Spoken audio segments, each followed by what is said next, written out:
noite, meus irmãos.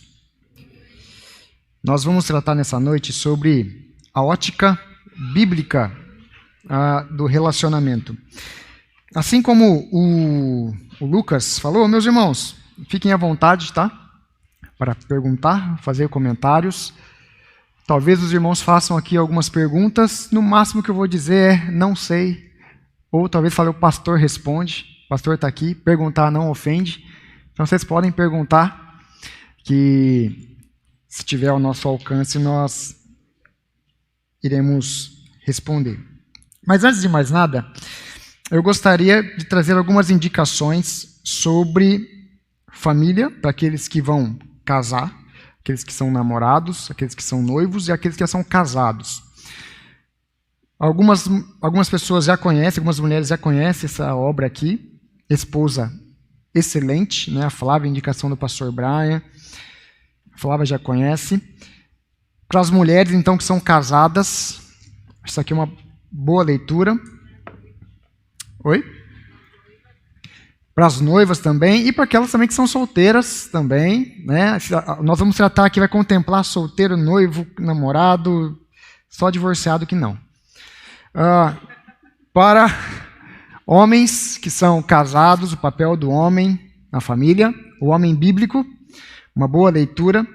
Mas eu quero indicar dois aqui, que foram os materiais que eu usei como base. Na verdade, três, né? A Família da Aliança, isso aqui também é uma boa leitura no conceito de família, bem prático. Mas eu gostaria de indicar para aqueles que estão namorando, são noivos, pretendem casar, e aqueles que são casados, essa obra aqui, A Bíblia e Sua Família, do reverendo Augusto Nicodemos Lopes e Minka Lopes. Os dois escreveram essa obra juntos. Tirei algumas coisas desse estudo aqui, deste material. Eu indico, e por fim, o material que o pastor Brian me indicou. Tenho lido, muito bom, é um box. Esse aqui é um material, meus irmãos, se vocês quiserem dar um presente, pedidos namorados, para aqueles que são casados, noivos, esse aqui é um bom material, viu? Quando pecadores dizem sim. E aqui também é um livro que vai tratar dos assuntos com relação concernentes ao relacionamento, a casamento, mas o diferencial desse box aqui é que ele tem também um devocional, onde o casal pode fazer juntos, né? E ainda tem um outro livro, que já é para a área do casamento, quando o livro diz, eu ainda digo sim. Isso é importante. Então, são essas obras que eu recomendo aos irmãos, nessa área de família, casamento, noivado e tudo mais. Meus irmãos, quando a Amanda conversou comigo sobre o tema, ela falou para tentar abarcar algo que falasse tanto para solteiros quanto para casados. E isso é muito difícil. Foi uma tarefa muito difícil, viu, Amanda? Porque nós vivemos em uma época onde pessoas namoram, noivam e depois casam. Contudo, a Escritura não tem nada a falar sobre o namoro, por exemplo. Se nós procurarmos algum texto que fala sobre o namoro, nós não vamos encontrar. Então, porque isso é um movimento moderno. Ou seja, a Escritura não trata de namoro, porque não havia namoro na época onde é escrita da palavra de Deus. Na época do Antigo Oriente, as pessoas se casavam, não porque passavam um tempo se conhecendo, porque a pessoa ela é bonita e tal, gostei dela e vou... Não, naquele tempo os casamentos se davam por meio de arranjo de seus pais. E nesses arranjos tinham interesses financeiros e da família. Ou seja, nesse caso, algumas pessoas se casavam e se conheciam no dia do casamento. Aí eu pergunto para vocês que são bons de Bíblia, vocês lembram de alguma passagem que trata sobre isso, que fala sobre isso? Rebeca e Isaac, em Gênesis 24. Então, a pergunta que eu faço é, como poderemos abordar, por exemplo, sobre o namoro, já que a Escritura não trata desse assunto? A resposta, meus irmãos, o que eu irei tentar fazer é pegar alguns princípios acerca do casamento e extrapolar, então, para o namoro. Nisso, então, eu tentarei falar sobre solteiros, para aqueles que pretendem casar, ao mesmo tempo em que estabeleceremos princípios para os casados. Ok?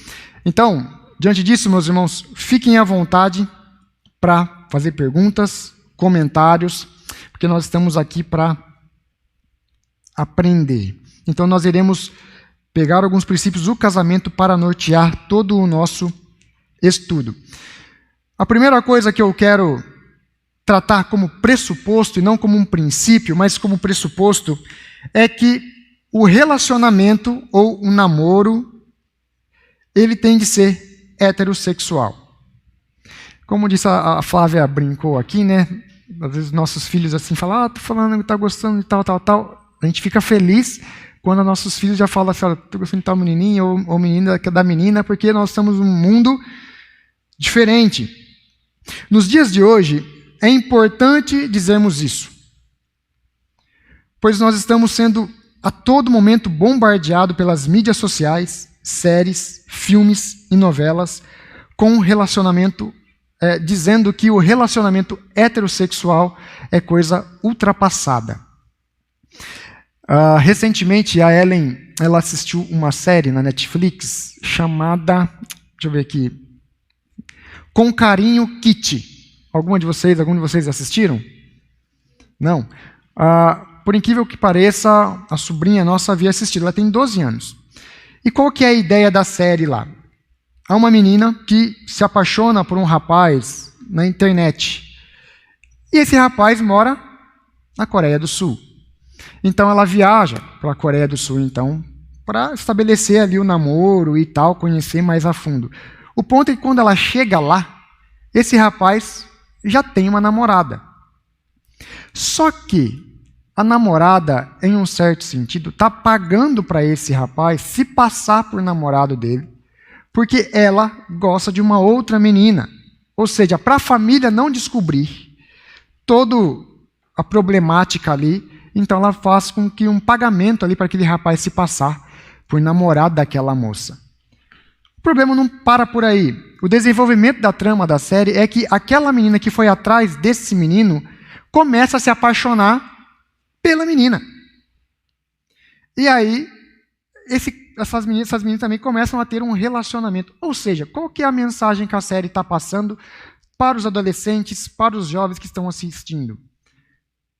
Tudo isso é normal. Você pode se relacionar com o menino, menino com o menino, pode trocar depois, se não gostar, troca, inverte. Isso pode ser ao mesmo tempo, pode ser depois de um tempo. Os dias de hoje, esse é o pensamento. Tá?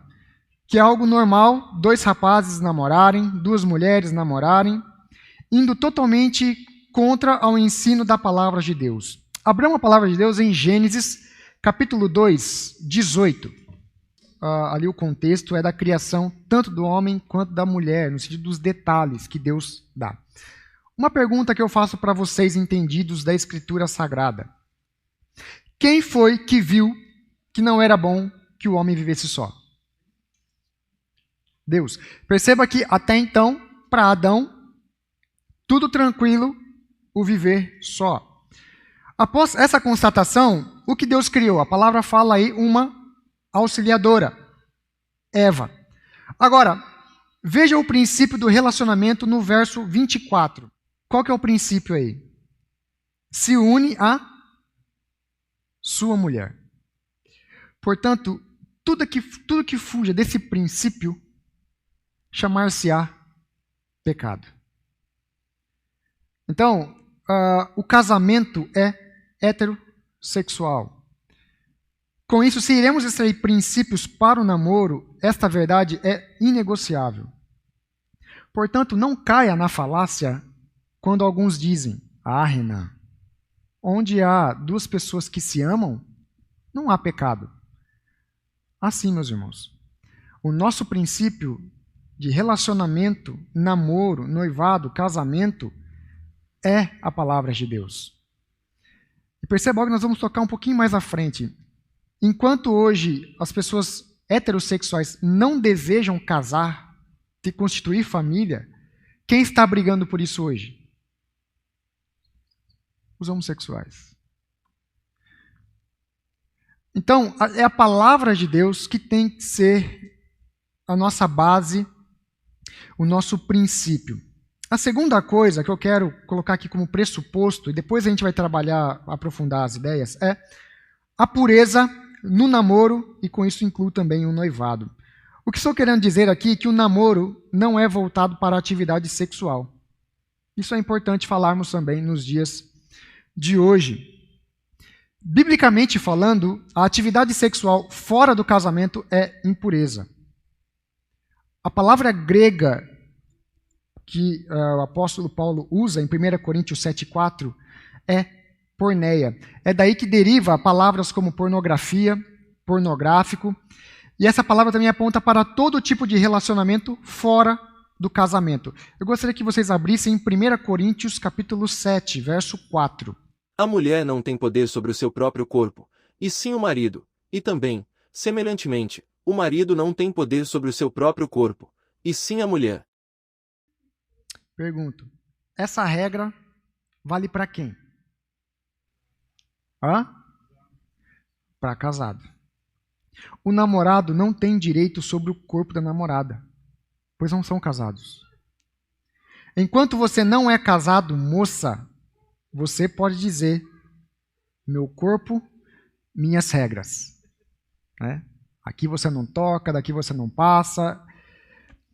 Enquanto você não é casado, você pode dizer isso. Enquanto solteiros, depois de casado, o seu corpo pertence a seu marido e o corpo do marido à sua mulher. O ponto aqui é que, enquanto solteiro, há partes no corpo que nós não devemos tocar por conta da porneia, a pornografia. Isso é pecado.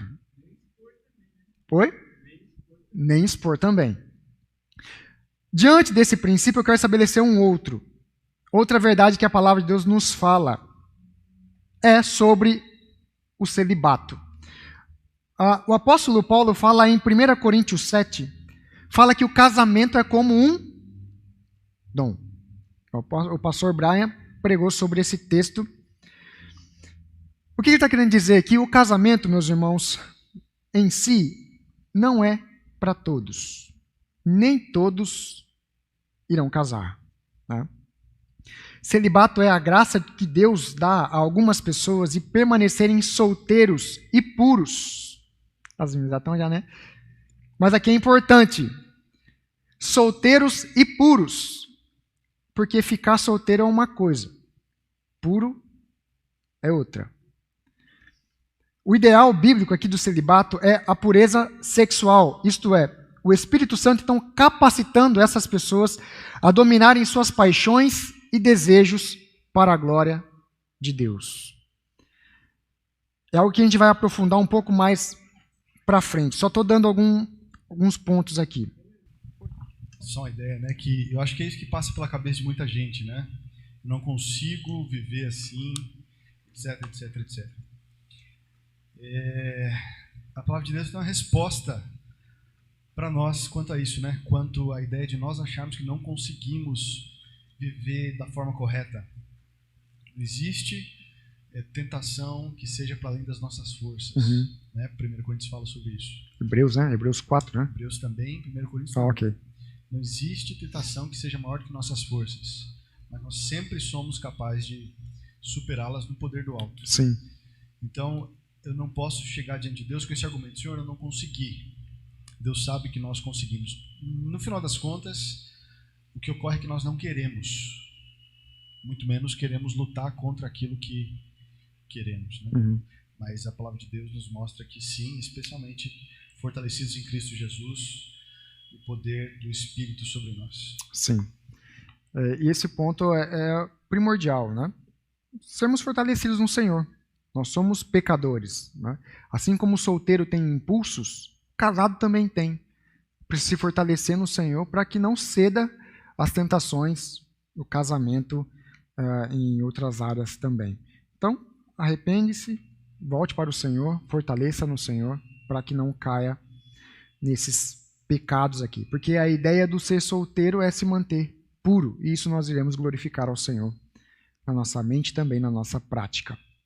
E um outro ponto, meus irmãos, aqui, falando um pouco sobre namoro, ainda a gente já passa por um aspecto do casamento, é qual é o alvo do namoro?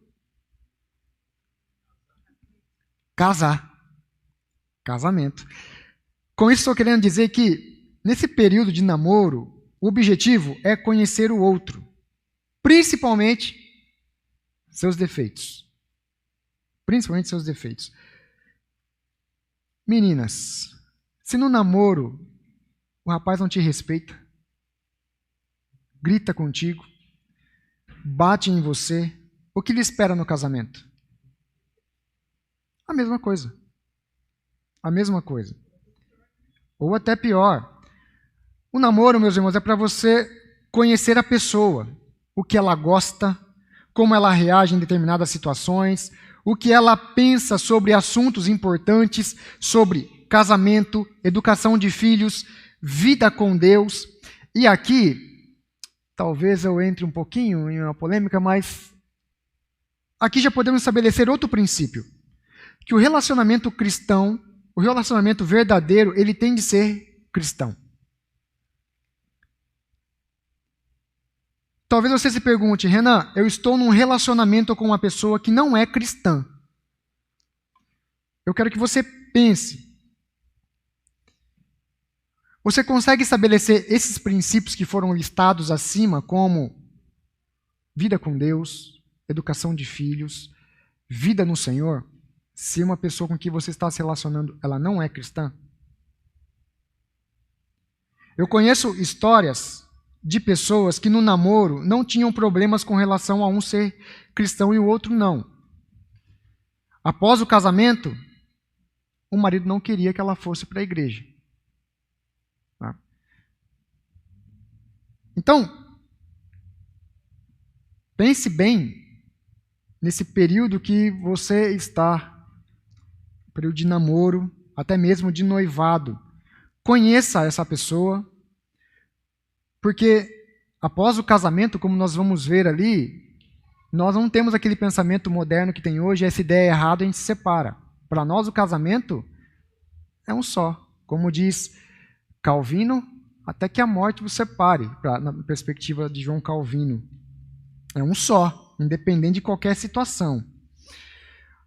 Então, isso é importante para um segundo aspecto também. Com dois cristãos, já é quase impossível manter a pureza no namoro. Imagine quando só é um só no relacionamento é cristão. Nesse ponto, também eu não acredito em namoro missionário, aquele namoro fora da igreja, sabe?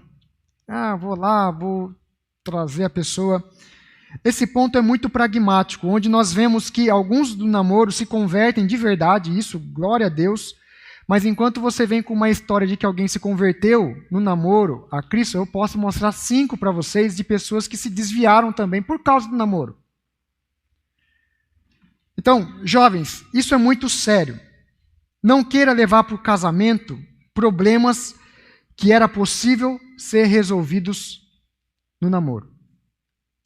Talvez você fale assim, olha, acho que não tem nada a ver, eu acho que eu posso me relacionar com pessoas aí que não professem a mesma fé do que eu. Eu acho muito engraçado, tem uma das coisas que o Cláudio Duarte fala que é engraçada, ele fala assim, olha, é cada um com o seu clã. Crente com crente, católico com católico, vão lá os dois rezando sozinhos, macumbeiro com macumbeiro, vão lá os dois fazer a macumba. E a ideia é essa mesmo, crente com crente, por ter a mesma cabeça, o mesmo princípio, principalmente voltado para a palavra de Deus. Vamos falar sobre educação de filhos, onde um quer ensinar na palavra de Deus e o outro quer ensinar no pensamento moderno dos dias de hoje. Vai dar ruim. Vai dar ruim. A gente não precisa nem estender mais esse ponto. Então, é de suma importância que você que deseja, então, relacionar-se, espere no Senhor. Espere que Deus envie o eleito para você, de uma forma prática também. Participe dos eventos da igreja, conheça pessoas, façam amizades, para que ali os seus olhos se abram para outras pessoas. Bom, e se forem ambos cristãos e mais de denominações diferentes, dá para conciliar? Isso é algo que os dois precisam conversar. Por quê? Quando vocês casarem, quem vai para a igreja de quem aí? O princípio seria ela ir para a igreja do marido pelo princípio da submissão.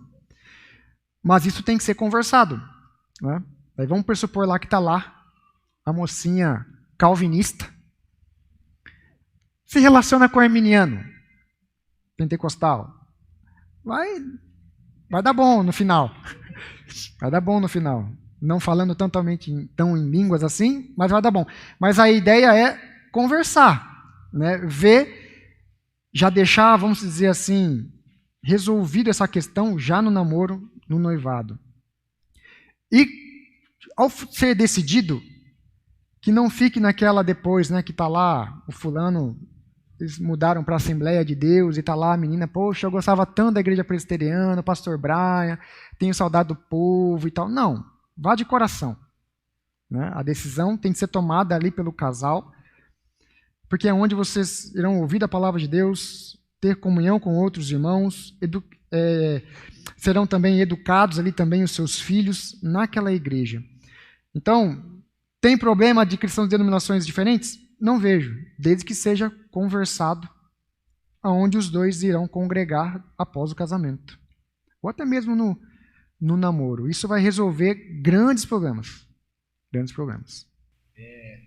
Eu acho que hoje em dia a gente tem uma noção muito banalizada do que é a questão do namoro e o que é a questão de amar alguém. Me parece que a perspectiva hoje em dia é sobre o que essa pessoa pode fazer por mim e não sobre o que eu posso fazer por ela.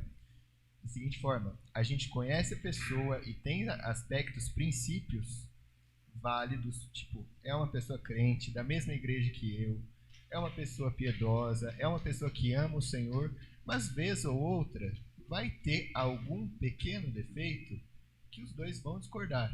Não defeitos que sejam meramente grandes, mas algo que talvez a outra pessoa não goste.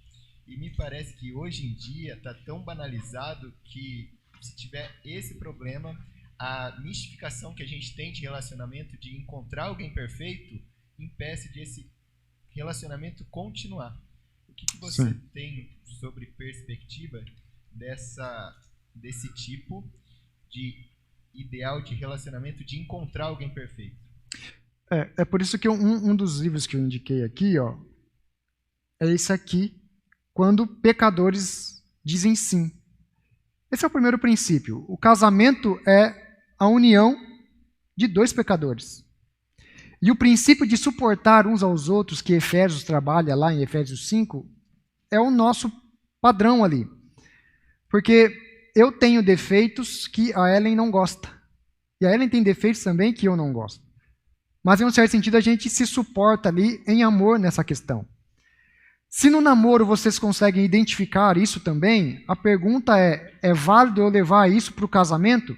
Em muitos casos, sim.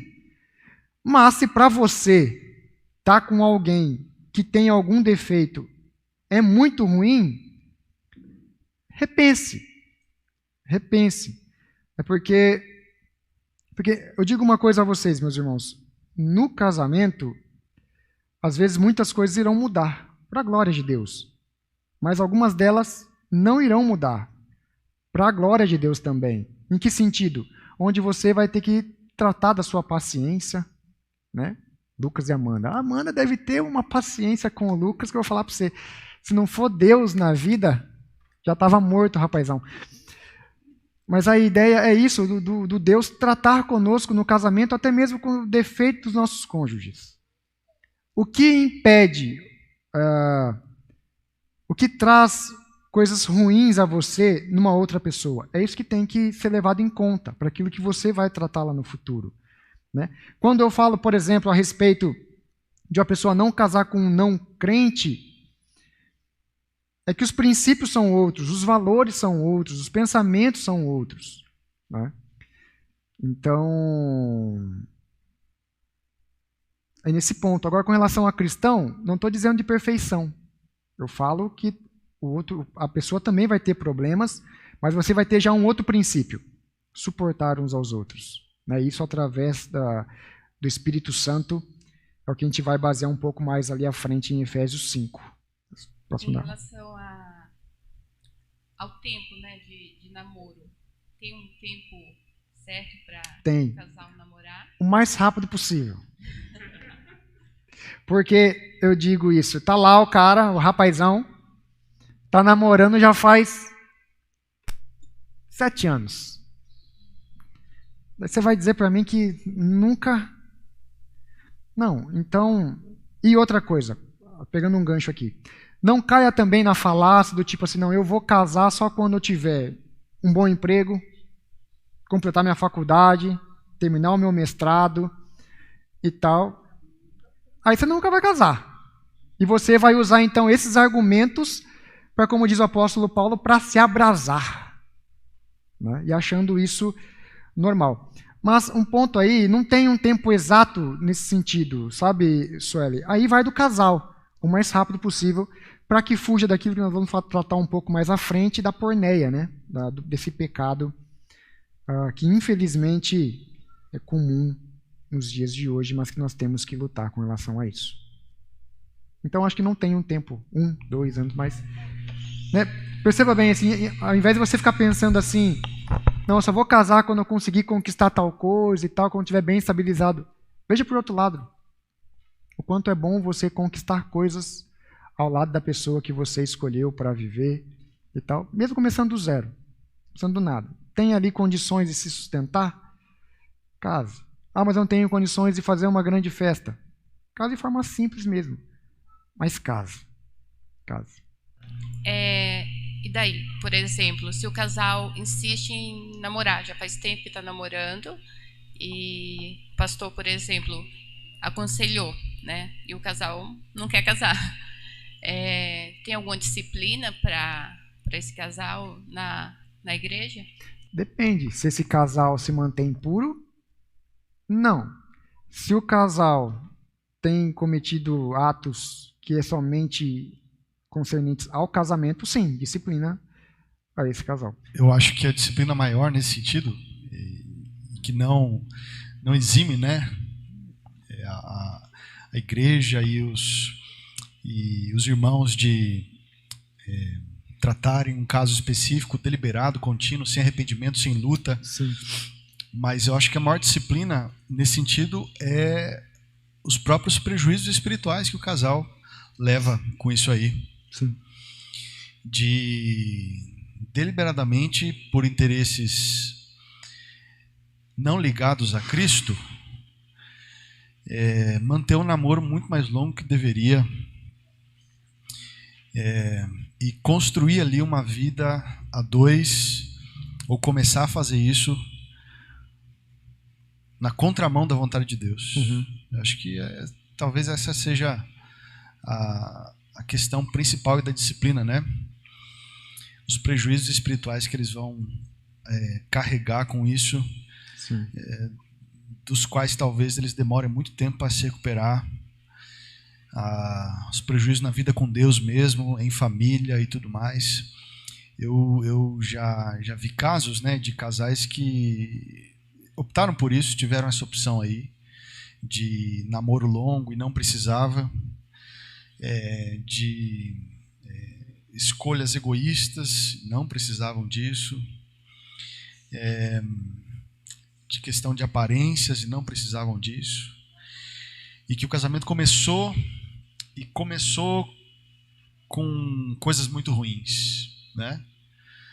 E começou já querendo terminar, né? Uhum.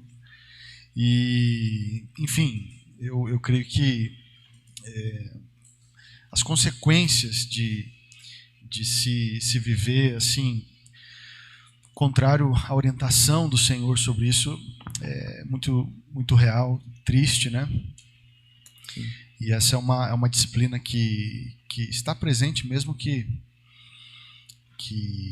o casal não abra as suas questões, que o casal tente se esconder e permanecer em pecado, sem arrependimento, sem luta, sem esforço de mudar a situação, né? Sim. Eu tenho duas perguntas. Uma é sobre o tempo, para complementar. Existe algum malefício de ser rápido demais? Porque eu uso o exemplo dos meus pais, por exemplo. Eles se conheceram, meu pai já chegou falando na minha mãe que queria casar, antes mesmo de namorar e tal, e em 6 meses eles se casaram. Existe algum malefício nesse sentido? Não. Não, e respondo o porquê. O grande problema é quando a gente casa, a gente vai trabalhar um pouquinho mais à frente isso, partindo do princípio sentimental apenas. Sabe aquela paixão tal, e esse não é o princípio bíblico. O princípio bíblico para o casamento é o amor prático, é um amor que se aprende. Igual eu falei aqui, a gente viu o exemplo de Isaac e Rebeca, não se conheciam. Foi arranjado, o casamento antigamente era isso. Casavam, e o casamento durou a vida toda. Antigamente os casamentos eram assim também. Pessoas mal se conheciam, casavam e viviam muito tempo. Então eu não vejo como malefício assim. O ponto é que talvez você não vai conhecer algumas coisas daquela pessoa que você vai conhecer somente no casamento. Mas isso também acontece com casais que namoram há bastante tempo. Pecados que só aparecem no casamento, né? Então, que no namoro você não conseguiu identificar, mas que no casamento se mostrou ali, aflorou ali. Então, e ali tem aquele princípio do suportarem amor uns aos outros e tudo mais. Entendendo então o princípio de que o casamento ele tem por base o amor e um amor prático, eu não vejo como problema. É onde você vai encontrar com outro pecador, vai viver com outro pecador, suportando ele em amor através do poder do Espírito Santo. A minha outra pergunta é a seguinte. Eu quero começar um relacionamento, supondo, né? Eu quero começar um relacionamento com uma pessoa meio cristão, mas no passado dela, ela cometeu uma imoralidade sexual. Tem algo que condene que hoje em dia se arrependeu e está seguindo, supondo, está seguindo bem a vida cristã? Tem algo que condene isso? Não. Porém, há alguns pecados que é difícil nós identificarmos, por exemplo, se a pessoa de fato se arrependeu. Qual que vai ser a base para você, por exemplo, estar pensando em relacionar com alguém que tem problemas sérios, por exemplo, com pornografia, com adultério, com outras coisas, de que essa pessoa se arrependeu de fato e que lá na frente não vai cometer os mesmos pecados que cometem agora nos dias de hoje. Então, é difícil. Não digo que é impossível. A obra de Deus, ela pode de fato restaurar a vida e o coração do verdadeiro cristão e daquele que se arrepende. Só que é uma decisão sua, entendendo que após o sim no casamento é para a vida toda, né? É você ajudar daí o seu marido, o seu cônjuge nessa luta que ele tem, entender que isso vai ser uma luta que ele vai ter para o resto da vida e você vai ter que ser uma auxiliadora nesse sentido na vida dele. Você vendo isso não como um problema, tranquilo. Eu vejo por essa ótica. Hoje a internet está muito avançada, né?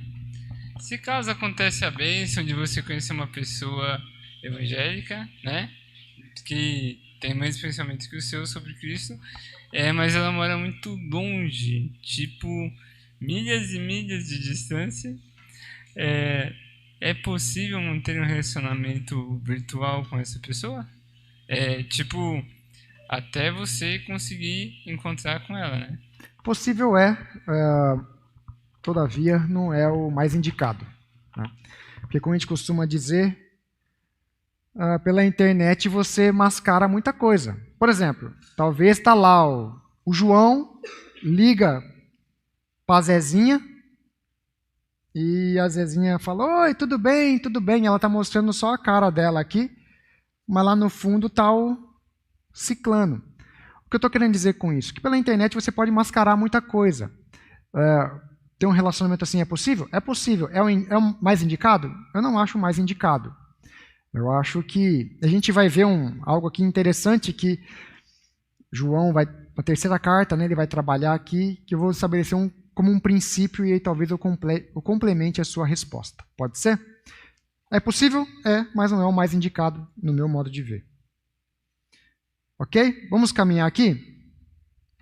Vocês podem ir comigo até 11 da noite, né? Porque tem bastante coisa aqui. Outra coisa para a gente finalizar sobre esse relacionamento com relação a namoro, é que quando você casa com sogra, vai vir sogra, sogro, cunhado, uma pessoa chata que você talvez não escolheu, não queria, mas vai fazer parte da sua vida. Né? Sabe aquele cunhado folgado?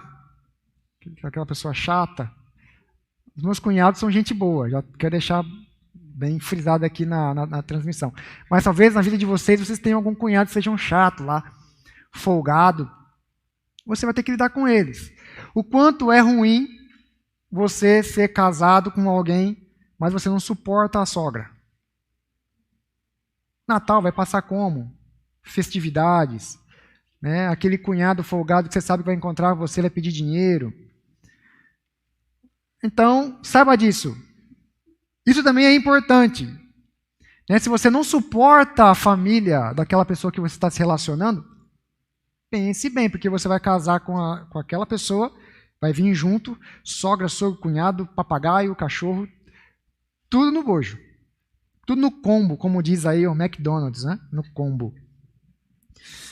Então, queira ou não, quando você se casar, casará também com a família dessa pessoa.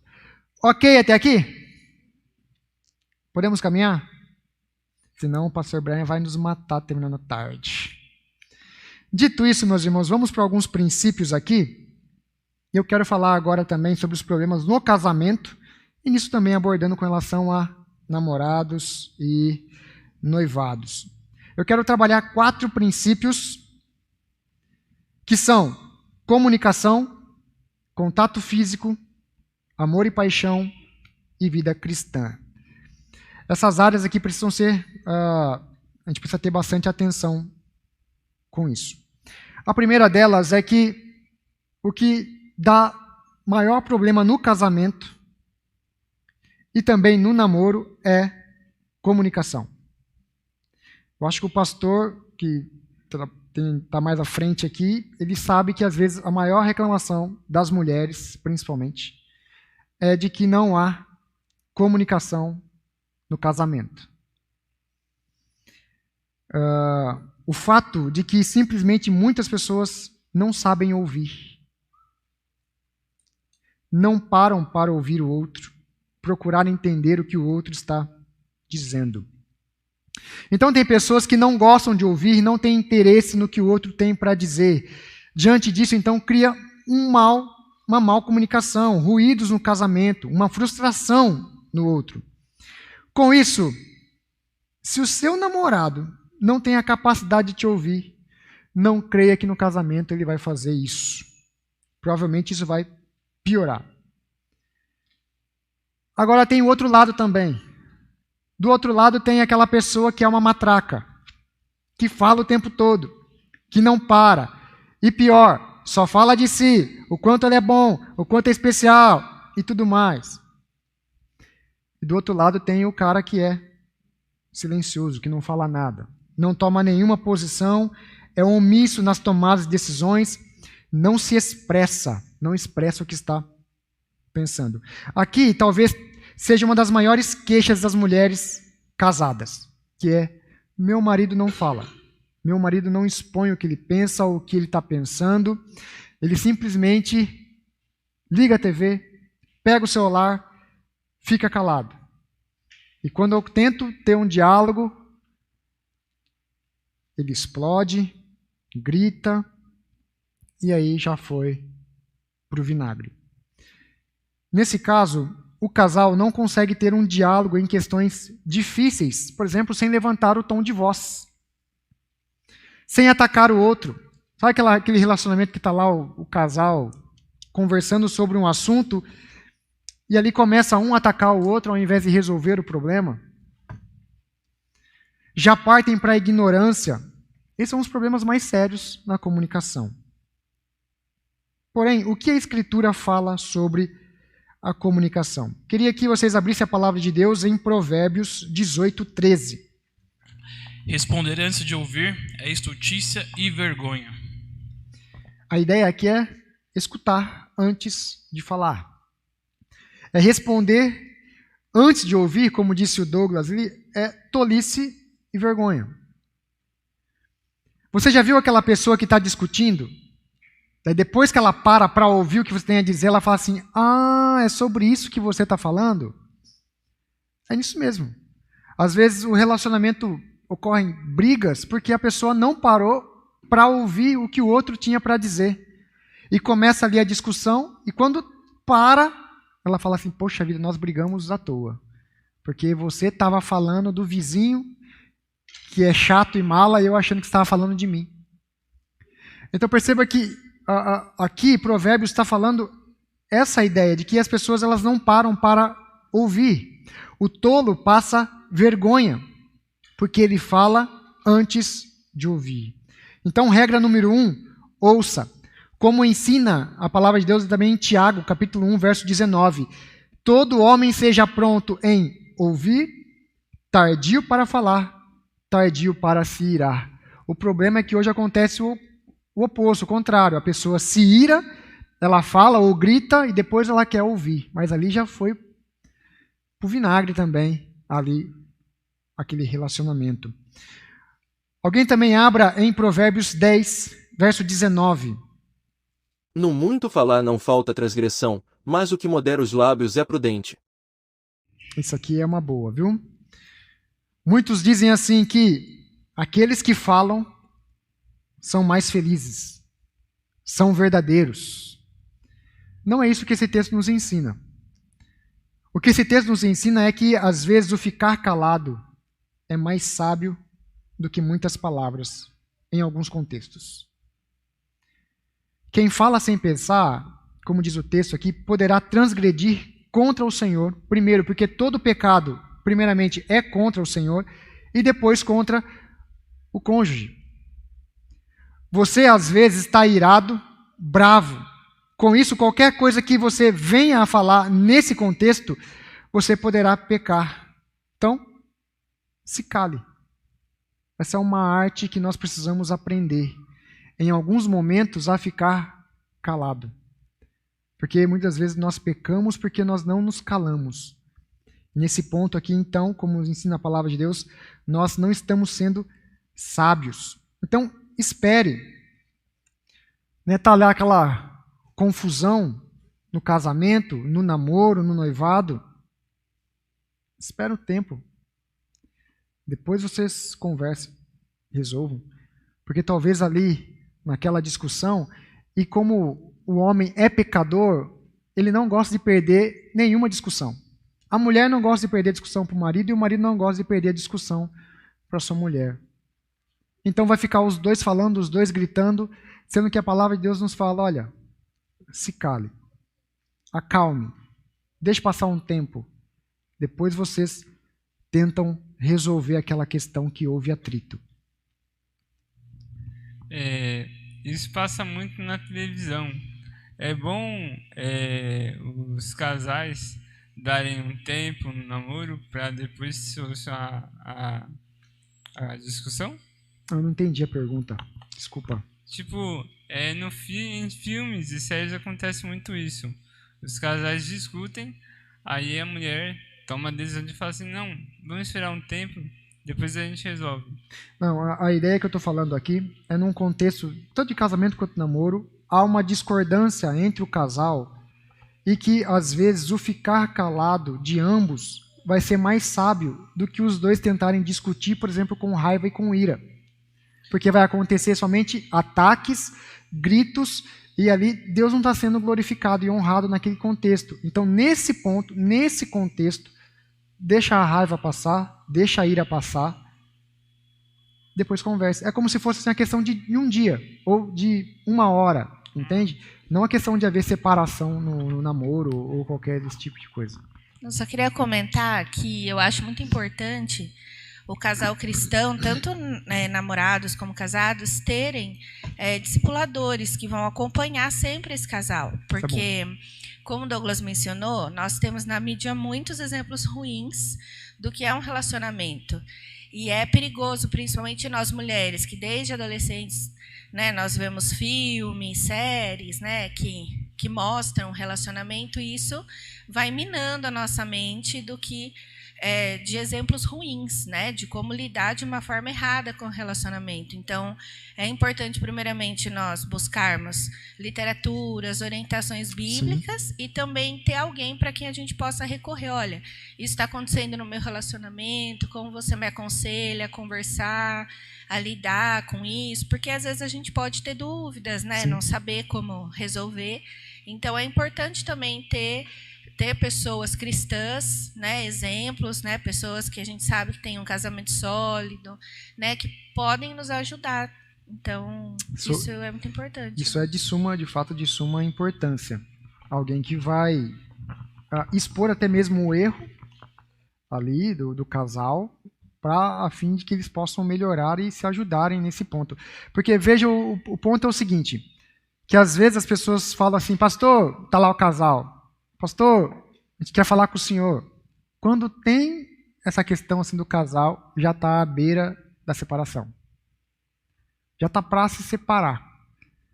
Então, é muito importante isso que a Flávia falou, de pessoas que irão auxiliar o casal ali naquele contexto, em algumas situações, em algumas dificuldades, seja em qualquer área. Você ter pessoas que de fato você confie, para que você possa abrir e essa pessoa te ajudar nessa área. Mas o que eu estou querendo também expor aqui é, espere então a raiva passar para que depois vocês se acertem. Eclesiastes 8 fala que tem um modo para falar. O coração do sábio espera um modo. O que eu estou querendo dizer com isso é o seguinte, que há um modo em dizer tais verdades. Eu não estou dizendo para você mentir, mas vai ter um modo correto e certo de você falar tais verdades, sem raiva, sem ironia, sem grosseria, mas sim com humildade e clareza. Então vai ter coisas que vocês vão ter que discutir como casal, que vai ter um modo certo. Você falar uma verdade com ira, não vai ajudar. Não vai ajudar. Aquela pessoa pode até saber que está na verdade, mas ela vai de birra, não vai aceitar aquela verdade. Porque há um modo correto. O coração do sábio, como diz Eclesiastes, sabe um modo correto, então. Então, o coração do sábio sabe o tempo e o modo. Sempre diga a verdade, mas saiba o tempo e a forma. E agora eu quero que os irmãos abram no livro 3 João, verso 13. Terceira carta de João, verso 13. Vamos lá. Muitas coisas tinha que te escrever. Todavia, não quis fazê-lo com tinta e pena. Pois em breve espero ver-te. Então conversaremos de viva voz. Você já viu aquela discussão via WhatsApp? Aqui está a discussão moderna. Isso não rola, né? Conversar pessoalmente, meus irmãos, é sempre melhor, para não gerar ruídos na comunicação. Sabe aquela mensagem que você mandou? Eu mandei mensagem para a Flávia, daí a Flávia, nossa, o Renan foi muito grosso comigo e não sei o quê. Não foi essa a intenção. Ela que interpretou isso por uma letra fria, por exemplo. O que João está falando aqui, que é melhor nós conversarmos pessoalmente. Está lá aquele casal, discutiu e tal, teve aquele problema e começa, um está dormindo na sala, o outro está no quarto, mas estão lá os dois, discutindo via WhatsApp.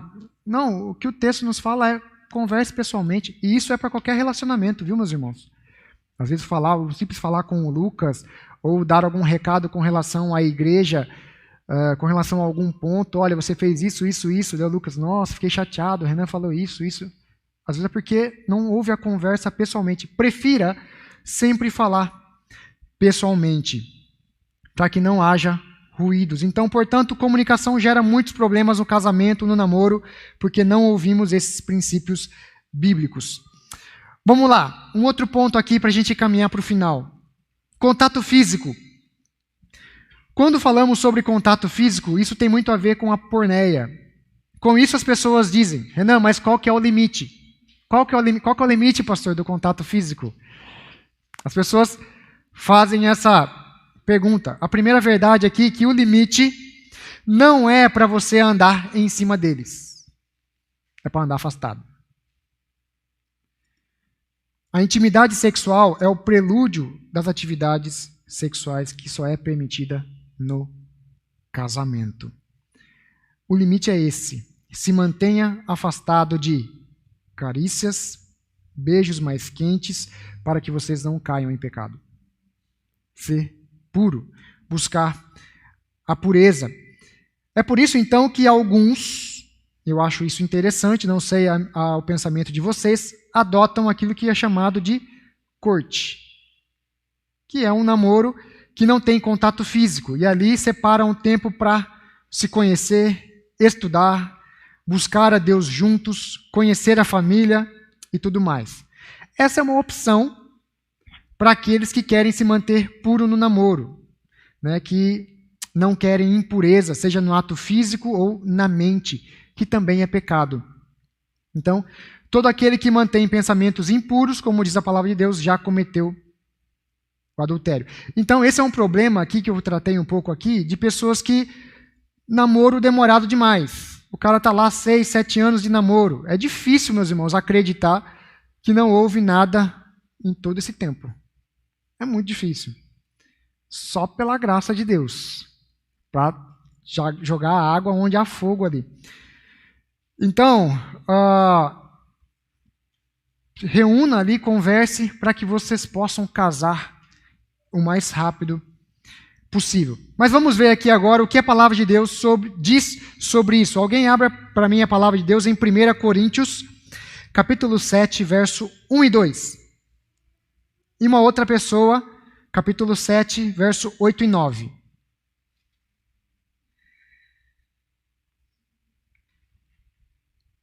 Quem achou 1 Coríntios 7, 1 e 2, leia para nós, por favor. Quanto ao que me escrevestes, é bom que o homem não toque em mulher, mas, por causa da impureza, cada um tem a sua própria esposa, e cada uma, o seu próprio marido. Alguém leia o verso 8 e o verso 9. E aos solteiros e viúvos digo que lhes seria bom se permanecessem no estado em que também eu vivo. Caso, porém, não se dominem, que se casem, porque é melhor casar do que viver abrasado. A palavra impureza aqui, que foi tratado, é porneia, e ela é usada no contexto de fornicação. Né? Solteiros que têm relações sexuais, adultério, aqueles que têm relacionamento também fora do casamento, e impurezas sexual. A palavra abrasar aqui significa fogo do desejo. Essa é mais ou menos a ideia dessa palavra abrasar aqui. O que a palavra de Deus está nos ensinando é que o caminho de Deus para a satisfação sexual é o casamento. É o casamento. 1 Tessalonicenses, capítulo 4, verso 4 e 5. Que cada um de vós saiba possuir o próprio corpo em santificação e honra. Não com desejos de lascívia, como os gentios que não conhecem a Deus. Aqui a ideia é falar com relação a você fugir da prostituição e também da impureza. Há uma palavra que também é tratada, que o apóstolo Paulo ele usa, da ideia de você defraudar alguém, que é você tirar o direito de alguém. Portanto, se você não está disposto, é o 6? E que, nesta matéria, ninguém ofenda nem defraude a seu irmão, porque o Senhor, contra todas estas coisas, como antes vos avisamos e testificamos claramente, é o vingador. Ali tem uma palavra chamada, que é o termo defraudar ali. E ali é você tirar o direito de alguém. Isso é importante. Portanto, se você não está disposto a casar, já, não namore. Use o seu tempo para estudar, se aprimorar, trabalhar. Pois não faz sentido falarmos de namoro se a intenção não é casamento. Então, defraudar é você tirar o direito de alguém. É você apenas querer, então, se o namoro está passando do tempo, é você desejar querer se abrasar. Aqui, algum ponto, a gente pode caminhar para o outro. Então, vamos caminhar para a gente... Amor e paixão. Aqui há uma confusão entre atração física e amor. Na linguagem bíblica, amor não tem nada a ver com sentimento, mas sim com prática. Às vezes confundimos atração física e beleza com amor. Já viu aquela mocinha que está lá na escola? Nossa, como eu estou apaixonado pelo Guilherme e não sei o que. É apenas atração física, não é amor. E as pessoas confundem isso. Se sentem atraídos por uma pessoa, isso não é amor. O problema é que se casam sem saber nessa perspectiva, apenas com base na beleza, na atração, e sem entender o que é amor verdadeiro. O ponto é que quando casamos baseados em aspectos físicos, com o tempo, aquela pessoa que era linda, bonita e tudo mais, como diz o reverendo Augusto Nicodemos, a gravidade vai puxando tudo para baixo. Isso é para homem e para mulher. Então vai ficar feio. Então, se a pessoa ela casa tendo esse princípio apenas da atração física, no futuro ela vai se separar. Porque o que sustentava aquele casamento, aquele relacionamento, era apenas uma atração. A beleza. O que eu quero dizer é que, com os anos, aquela mulher ou aquele rapaz já não vai ter mais a belezura toda. Olha a barriga do Lucas. Tá? Que a gente vê alguns casos assim. Então, com isso, quando casamos com a ideia do amor verdadeiro, na decisão de amar a pessoa, ela pode ficar doente, perder a sua beleza, mas o seu amor por ela não mudará. Eu quero que vocês abram a palavra de Deus em Tito, capítulo 2, verso 3 e verso 5. Quanto às mulheres idosas, semelhantemente, que sejam sérias em seu proceder, não caluniadoras, não escravizadas a muito vinho, sejam mestras do bem, a fim de instruírem as jovens recém-casadas a amarem ao marido e a seus filhos, a serem sensatas, honestas, boas donas de casa, bondosas, sujeitas ao marido, para que a palavra de Deus não seja difamada. O que nos ensina o verso 4 aí, meus irmãos? O que está ensinando o verso 4?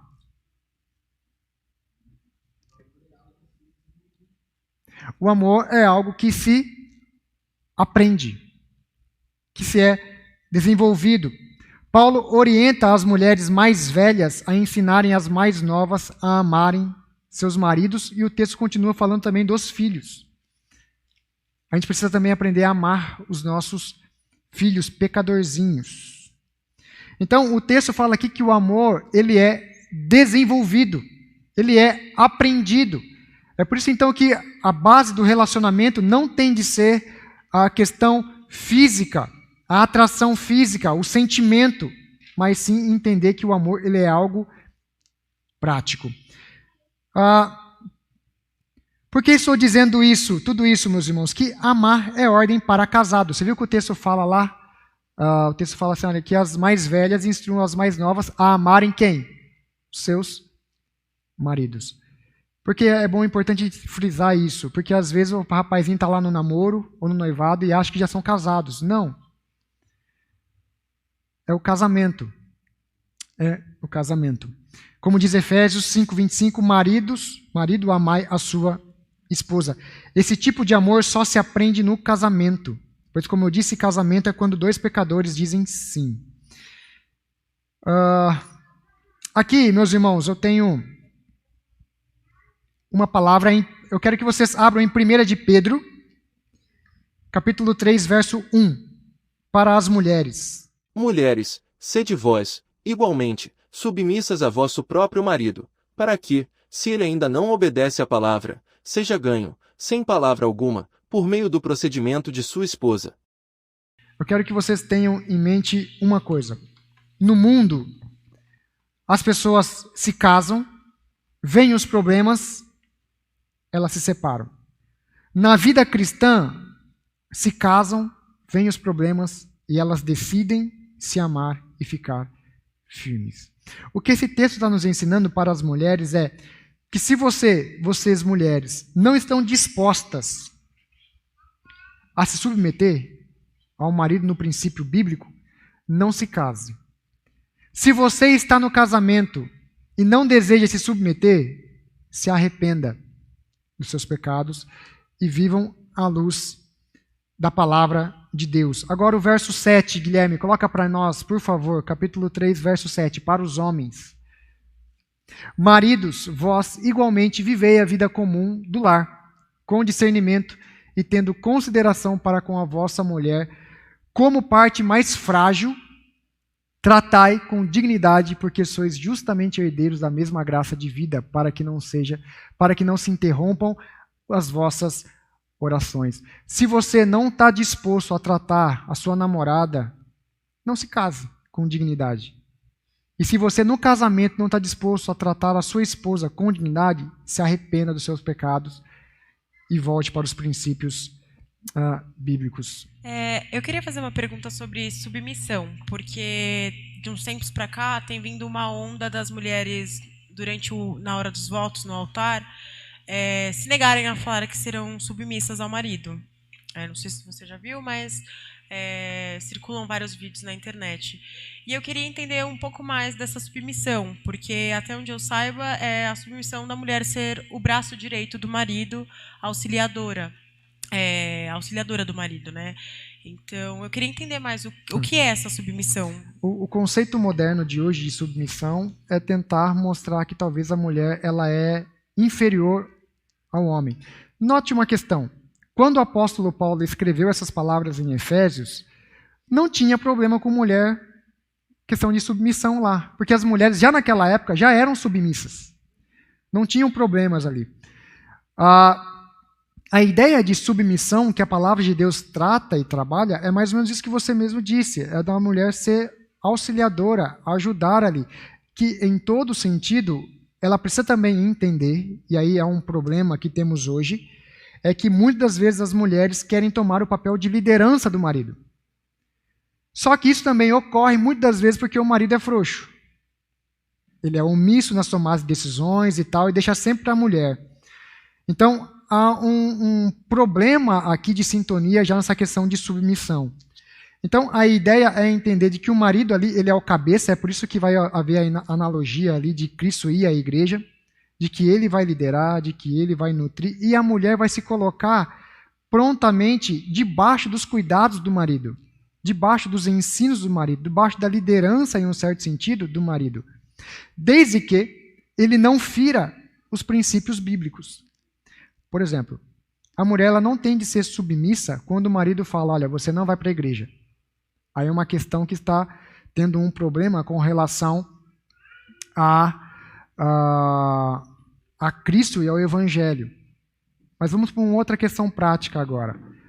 Uma mulher vai sair e ela colocou um vestido ali de forma escandalosa. Talvez ali com algumas coisas mais aparentes e tudo mais. O marido chega e fala, olha, está muito bonito para ser vestida para mim. Para outros não. Eu gostaria que você tirasse esse vestido. Pode ser? Ela entendendo esse princípio de que isso vai estar afetando o marido, ela se coloca lá, ok, eu entendi, eu faço isso em amor. Não porque foi algo escravizado, mandado, mas ela faz isso, ela se submete em amor ao seu marido, porque ele entende que foi Deus que colocou como cabeça em sua vida. O grande problema é que a pós-modernidade tem tentado minar esse conceito bíblico de submissão como uma ideia de inferioridade. Não é isso. A palavra de Deus sempre deu ênfase e enfatizou as mulheres na Escritura. Só que o feminismo, entre outras coisas, querem minar todo esse conceito bíblico. Então, eu vejo a submissão por esse lado. Mas o grande problema é que há um ruído ali entre o conceito, o entendimento de submissão para as pessoas e também dentro de um casamento que há desordem. Por isso que isso acaba acontecendo. Eu gosto sempre daquela divisão não, daquela ideia de que a diferença entre homem e mulher, segundo o que Deus criou, é uma diferença de função, né? A mesma essência, a mesma importância, a mesma capacidade, mas funções diferentes. Na igreja, no lar, né? Então, eu creio que isso é saudável, né? Ser alimentado dentro de nós, porque, digamos assim, o dono da família é Deus. Nós somos os funcionários, né? E Deus disse assim, esse aqui vai fazer esse papel, esse aqui vai fazer esse. Não vamos querer nós dizer para o dono, não vamos fazer esse papel. Diferente. Esse negócio aí que o senhor criou, a gente sabe o que é melhor, né, para esse negócio que o senhor criou. Eu acho que eu tenho que fazer aquele papel, então nós temos que lembrar que a submissão maior é ao Senhor, que começa nessa ideia, né? Cada um na sua função. E é claro que, ao mesmo tempo que a gente tem um movimento feminino que tenta solapar assim, as estruturas de uma posição, de uma função feminina saudável, também tem de vez em quando aparece por aí, né, um movimento masculino de pessoas que exacerbam, né, o papel do homem e vai para além daquilo que a Bíblia recomenda, né, que na verdade é muito mais sacrificial, de amor, respeito à mulher, de uma maneira que essa submissão vai ser até mais tranquila, né, se o homem fizer o papel dele. Sim. É muito mais fácil uma mulher se submeter a alguém que a ama de todo o coração, que se sacrifica por ela, Sim. que a protege, que demonstra isso, né, de todas as maneiras. Então, enfim, em resumo, cada um no seu papel, né, porque é Deus quem mandou isso. Sim. E aqui a gente parte daquele princípio, né, reverendo? Façamos o homem à sua imagem e semelhança. Ambos foram criados debaixo dessa premissa aí. Não tem a questão de ser inferior ou não, mas sim de funções, né? Ali a gente pode ver logo com Adão ali o fato dele liderar, dar nomes e tudo mais, e a mulher como uma auxiliadora. Uma mulher cristã não ficará insatisfeita em ser auxiliadora do seu marido. O grande problema é que o feminismo traz hoje é que a mulher ela tem que ser alguém empoderada. Como que é a palavra? O empoderamento bíblico é ela ser auxiliadora. Ela amar o seu marido e se sujeitar a ele em amor. E o marido amar a sua esposa de forma sacrificial pela sua esposa, por entender que ela é mais frágil. Continuando falando sobre o papel, né, do homem e da mulher, você acha que seria melhor a mulher, a esposa, não trabalhar e se dedicar exclusivamente à família? Porque tem a questão financeira, né, que muitos falam, né? Mas não seria falta de confiança em Deus? E se a família não fica prejudicada, né, quando a mulher deixa de cuidar, né, da família para trabalhar, estudar? Sim e não ao mesmo tempo. A primeira delas, a primeira resposta à primeira pergunta, isso é conversado entre o casal, né? Se ali o casal entende a importância dos mesmos trabalharem, não vejo nenhum problema nisto. O que está acontecendo às vezes e é um pouco problemático é o inverso, né? Às vezes do marido não querer trabalhar, entre outras coisas, isso é muito ruim, prejudicial, principalmente para aquilo que a palavra de Deus trabalha a respeito de masculinidade. Então, é bom o homem trabalhar com essa ideia de sustentar a sua casa e tudo mais. Com relação à mulher, isso vai do casal, né? Do casal ali conversar e achar que ambos devem trabalhar. Isso vai do casal. E que sim, automaticamente acaba tendo um problema com relação à educação dos filhos. Por quê? Porque quando ambos estão trabalhando, a criança fica onde? Na creche, escola, sendo educado por uma outra cosmovisão, por uma outra visão, por outra visão. Então, em um certo sentido, acaba sendo um problema. Mas, que se você tem uma boa estrutura familiar com relação na sua casa, no sentido de você fazer, por exemplo, cultos domésticos, por exemplo, onde você vai poder instruir o seu filho na verdade, aí não teria tanto problema assim. É por isso que eu disse sim e não. É algo que é trabalhado com o casal, com relação de ambos trabalharem. Não vejo problema da mulher trabalhar. Eu acho isso legal e bom, às vezes, para o casal. E que, em um certo sentido, quando isso ocorre, infelizmente, acaba afetando a criação dos filhos. Sim, automaticamente. Se a mulher tem a condição de ficar em casa, educar o seu filho e lá, é excelente. Mas nem todo mundo está dentro dessa condição. Então, algo a ser conversado. Então, tipo assim, a gente, às vezes na nossa cabeça existe a seguinte ideia: ou a mulher trabalha, ou a mulher é eficiente em casa. É claro que em muitos casos é uma coisa ou outra, né? Dependendo do tipo de carreira, tipo de trabalho, etc, etc. Mas em muitos casos as duas coisas são possíveis. As duas coisas são possíveis. Ela não precisa abandonar os filhos para trabalhar. Por exemplo, hoje a diversidade de tipos de trabalho que existe é muito grande, né? Sim. E eu creio que a mulher ela pode ser bastante eficiente, usada por Deus, inclusive para o sustento da casa, mesmo que não seja o principal meio para isso. Mas a sabedoria da mulher, por exemplo, em enxergar um contexto de escassez financeira e mesmo assim não fazer nada, podendo fazer, eu acho que contraria esse texto aqui, que é muito bonito, né? Mulher virtuosa, quem achará, o seu valor muito excede ao de finas joias, o coração do seu marido confia nela e não haverá falta de ganho. Ela lhe faz bem e não mal todos os dias da sua vida. Busca lã e linho e de bom grado trabalha com as mãos. É como um navio mercante, de longe traz o seu pão e ainda à noite já se levanta e dá mantimento à sua casa e a tarefa às suas servas. Examina uma propriedade, adquire-a, planta uma vinha com as rendas do seu trabalho, cinge os lombos de força e fortalece os braços. Ela percebe que o seu ganho é bom, a sua lâmpada não se apaga de noite, estende as suas mãos ao fuso, enfim. Eu creio que o histórico de mulheres antigas eram mulheres de muito trabalho. Sim. Muito trabalho. Trabalho às vezes até duro, né? A gente pode ver Ruth, entre outras Exatamente. mulheres. Exatamente. E hoje a visão de uma mulher que quer ficar em casa para só cuidar dos filhos, dar uma arrumadinha na casa, cozinhar e ficar no celular é perigosa. É perigosa, né? É perigosa. Eu creio que de uma maneira que a mulher consiga enxergar, da mesma maneira que a mulher consiga enxergar o seu trabalho com os filhos e com o lar como uma missão, o homem também pode enxergar de alguma maneira, né? Nosso trabalho nisso é importante.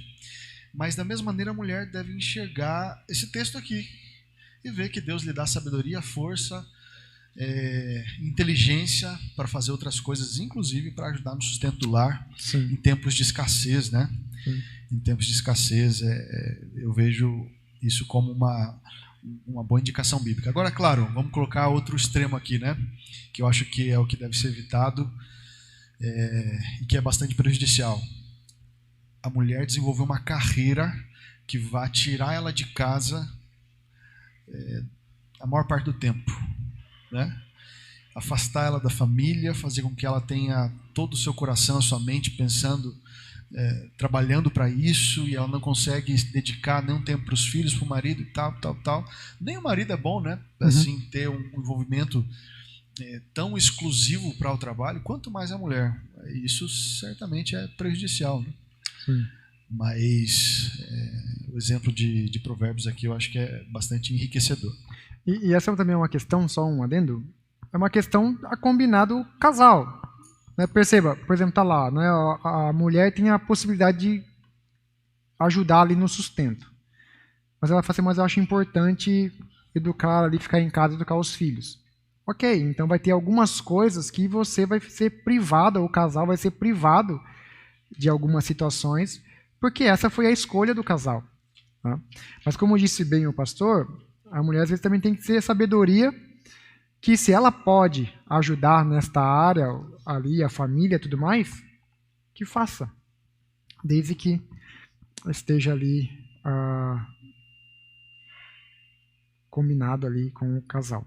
Eu quero só encerrar aqui essa questão com uma mulher chamada Rose Stokes. Em um livro dela, ela dizia o seguinte, que Algumas mulheres oram pedindo para casar com o homem que amam. Ela disse: na minha oração, outra coisa supliquei. Humildemente peço que os céus me ouçam, que eu ame o homem com quem me casei. A ideia é de que o amor se aprende. Nem tudo vai ser mil maravilhas no casamento, mas nós podemos aprender ali com um relacionamento para a glória de Deus. Então, por fim, meus irmãos, por fim, para acabar, eu quero só fazer uma citação aqui desse livro, que ele diz o seguinte, quando pecadores dizem sim, ele fala que o casamento foi estabelecido por Deus no mundo, no lar, como um lembrete vivo do relacionamento entre Cristo e a igreja.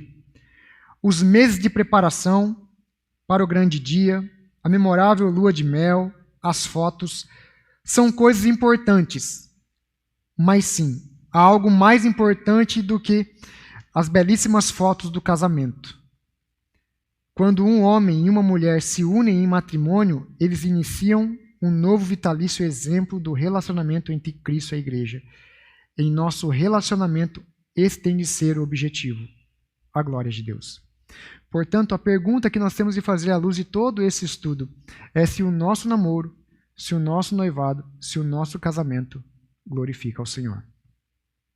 E se nós estamos dispostos a viver segundo a palavra de Deus, a fim de que glorifique ao Senhor. Essa é a pergunta que precisamos responder.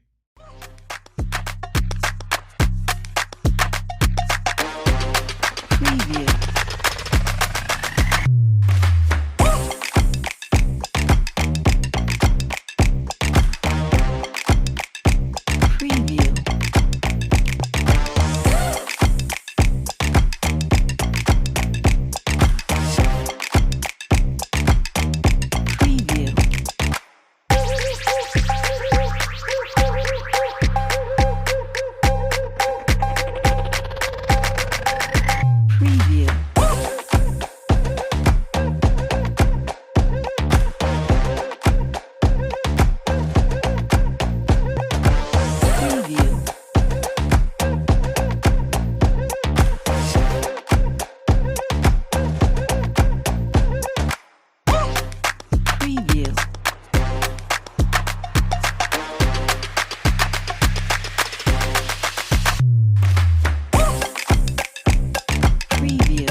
Eu queria saber, depois de um belo estudo como esse, onde que a gente vai comer um lanche depois?